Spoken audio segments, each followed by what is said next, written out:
여기는 이제 논리 실증주의 철학자들인데요. 논리 실증주의. 이거는 말씀드린 1920년대부터 30년대 사이 오스트리아 빈, 비엔나를 중심으로 만들어졌는데, 사실 이 사람들이 다 비엔나 학파냐 하면 또 그건 아니에요. 이 고트로프 프레게라는 사람은 1800년대 사람이잖아요. 그러니까 이 사람은 이 시기에 활동을 하진 않았어요. 그래서 이거는, 이 프레게는 이 논리 실증주의에 가장 큰 영향을 준 사람으로 이해를 해주시면 되고요. 그 다음에 버트러트 러셀과 화이트헤드 같은 경우에는 그 비엔나에 활동하지 않았고요. 이 사람은 그랬는데도 논리 실증주의와 이 분석 철학에 굉장히 중요한 역할을 한 게, 결국은 1910년에 그 무시무시한 책 수학의 원리라는 책을 통해서 수학 전체를 논리로 환원을 하려고 시도를 했었죠. 그래서 수학이라는 것은 결국은 연역적인 체계이고 논리 명제의 집합이다라는 것을 이 책을 통해서 보여주려고 했죠. 그럼에도 불구하고 나중에 그 수학의 불완전성이 나온 이후에 그 버트런트 러셀은 그 후로도 계속 노력을 합니다. 그렇지만 화이트 헤드는 그 후에 그 길을 접고 과정 철학과 그 유기체 철학으로 다른 그 방향의 길로 가게 되죠. 그 다음에 이 본격적으로 논리 실증주의에 해당하는 것은 사실 이 까르납입니다. 이 사람의 가장 핵심 인물이고요. 그 다음에 과학의 모든 언어를 형식화하고 통사 분석을 중요시했던 그런 사람이기도 합니다. 그 다음에 루드비 비트겐슈타인 같은 경우는 초창기, 초기 이제 논리 철학 논고 때까지만 해도 이 논리 실증주의자였죠. 그래서 세계는 사실들의 총체이고 언어는 세계의 논리적 그림이다 라고 얘기를 할 정도로 언어와 세계의 일대일 대응 관계를 강조를 했었습니다. 여기서 그 논리 실증주의에서 하려고 했던 그 구체적인 이야기 그 목적을 보게 되면은 이 논리 실증주의는 그 과학과 그 철학을 통합하려고 했습니다. 그래서 철학은 더 이상 세계에 대한 독자적인 설명 체계를 갖지 못하고 있고, 그래서 과학, 특히 수학, 그 중에서도 논리적인 분석을 통해서 언어를 재정의하려고 했던 것이 바로 이 논리 실증주의자들이었죠. 언어를 가장 명료화하려고 했던 학파가 바로 이 논리 실증주의이기도 합니다. 그래서 이 논리 실증주의자의 가장 큰 주요 과제는 언어 분석이었습니다. 언어를 가장 과학적으로 명료하게 애매모호함 없이 할 수 있을지를 연구를 한 게 논리 실증주의자죠. 그래서 분석 철학은 곧 언어 철학이기도 합니다. 논리 철학이 결국은 이제 분석 철학으로 오게 되고, 이 분석 철학은 그 이후에 그 뭐 토마스 쿤의 패러다임 혹은 칼 포퍼를 통해서 과학 철학으로 다시 이어지게 되죠. 그 줄기와 흐름이. 그래서 그 논리적 흐름으로 보면 논리 실증주의, 그다음에 분석 철학, 그다음에 과학 철학으로 해서 지금의 컴퓨터 과학을 대부분의 그 철학자들, 컴퓨터 과학자들은 다 대부분 또 분석 철학자인 이유가 여기에 있기도 합니다. 그 다음에 명제 논리로 다시 한번 보도록 하겠습니다. 여기서 이제 제가 말씀드릴 게 이제 명제 논리와 수로 논리라는 두 가지 논리가 있어요. 이 부분을 좀 듣고 나중에 그 내일 중이라도 3장 한번 읽어보시면 이해가 굉장히 좀 편하실 거예요. 요 고개만, 깔딱고개만 넘으시면은, 예, 굉장히 쉽습니다. 명제란 무엇인가? 프로포지션.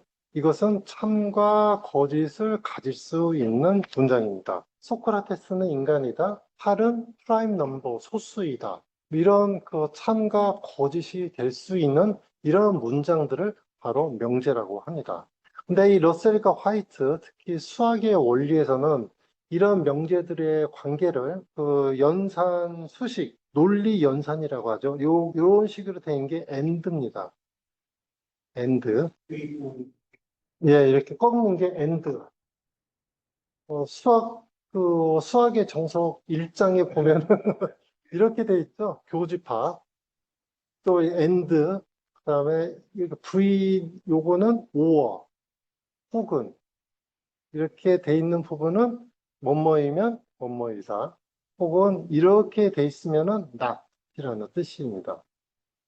그 다음에 뭐 XOR라고 되어 있는데 exclusive OR라는 표현도 있긴 한데 어쨌든 러셀과 화이트가 쓴 수학의 원리라는 책 보면은 그 책 어마어마하게 복잡한 책 대부분이 이런 그 논리 연산자들 이렇게 and, or, not 뭐 이런 수식들로 점철되어 있어서 보통 사람이 읽기 힘든 이유가 바로 그런 이유이기도 하죠.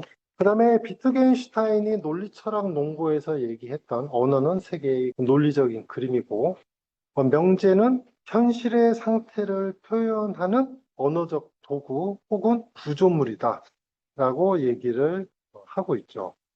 그래서 이 명제 논리 같은 조건식을 보면은 예를 들어서 프로그래밍 랭귀지에서 그러니까 사람의 자연 언어 같은 경우 뭐 이렇게 제가 선생님한테 전화를 했어요. 너 내일 뭐 할래?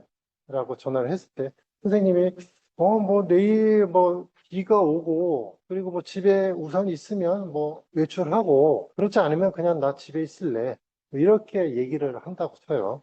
논리 실증주의자들은 굉장히 엄밀하게 언어를 정의를 하고 싶어 하거든요. 이런 식으로 표현을 합니다. 이렇게. 방금 제가 했던 내용 있죠?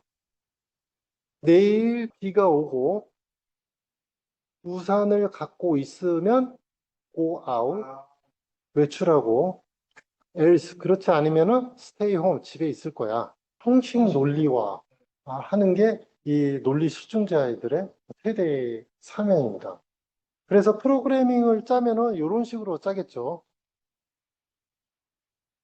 그런데 논리 실증주의자들이 그 형식 논리로 표현을 하게 되면 이런 식으로 표현합니다. R and V.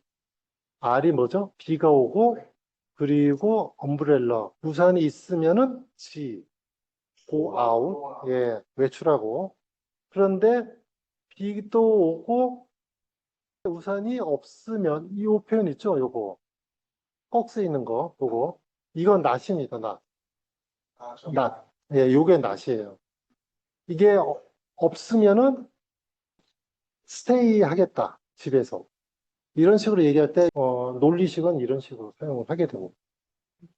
그래서 이 논리 실증주의자가 그 철학사에서 컴퓨터 과학 철학에서 중요한 이유가 사실 이렇게 논리적인 구조식을 하려고 했던 엄청난 노력들이 결국은 이게 컴퓨터 프로그래밍 랭귀지화가 되는데 이론적 토대가 되었던 것입니다.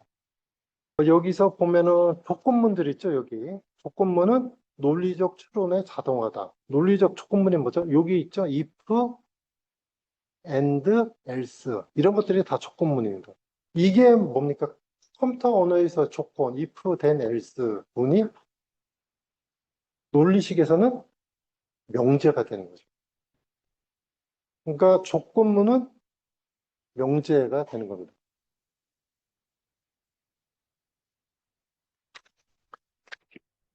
그 다음에 수론 논리에 대해서 한번 알아보도록 하겠습니다. 고트루프 프레게라는 사람은 성과는 자연 언어, 우리가 지금 얘기하듯이 나누고 있는 자연 언어를 주어 수로 구조로 분석을 하는 개념 함수 이론을 제시했다는 겁니다. 그러니까 예를 들어서 소크라테스는 인간이다 라고 하는 얘기를 그냥 여기 이런 식으로 휴먼 가로 열고 소크라테스 이런 식으로 표현했다는 거예요. 수식으로.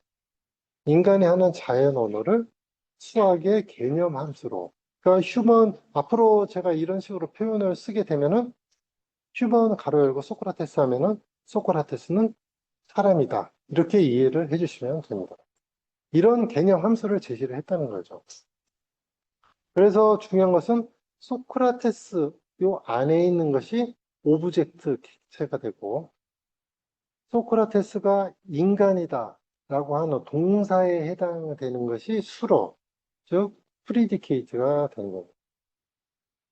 그러면은 버트러스 러셀이 했던 가장 큰 업적은 뭐냐면은 기술 이론이라는 것을 제안을 했습니다. 그러니까 이 사람은 그 수학적인 그 궤들이 이미 증명을 했음에도 불구하고 그래도 수학의 완전성, 무결성, 무모순성을 끝까지 잡으려고 했던 사람 중에 한 명이 러셀. 결국은 나중에 뭐 손을 들긴 합니다만.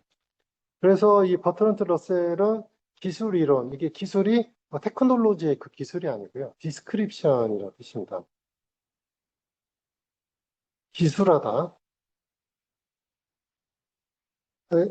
Theory of Description이라고 하는 기술 이론이라는 것을 통해서 우리가 쓰는 자연 언어에는 부조리하고 좀 모순적인 그런 내용들이 사실 많이 있잖아요. 사실 제가 하는 지금 말에도 사실 완벽하게 문장 구조가 정확하진 않잖아요. 그런데도 의사소통하는 데는 전혀 문제가 없는 거죠. 그런 인간의 자연 언어를 그러면은 그 논리 구조로 정확하게 만들 수가 있으려고 했는데 가장 걸리는 문제가 사실 이런 문제가 있었어요. 예를 들어서 현재 프랑스 왕은 대머리다. 이 말은 참입니까? 거짓입니까? 프랑스에 왕이 있어요. 없잖아요. 그러니까 이 말은 사실은 그 명제 함수로 보면 이거 틀린 말입니다. 폴스예요. 프랑스에는 이 공화정이기 때문에 왕이 없는데 프랑스 왕은 대머리다라는 진리값을 가질 수 있는가. 그래도 이 러셀은 이 기술 이론을 통해서 그 존재하지 않음에도 불구하고 자연 언어의 구조를 여기 표시 있는 내용들과 같이 수식으로 논리 구조로 표현을 했습니다. 이런 식으로. 그러니까 여기서 보면은 굉장히 수식으로 복잡한 내용 같지만은 또 그렇게 어렵진 않아요. 여기 있는 EX는 영어의 exist라는 뜻입니다. 존재하다.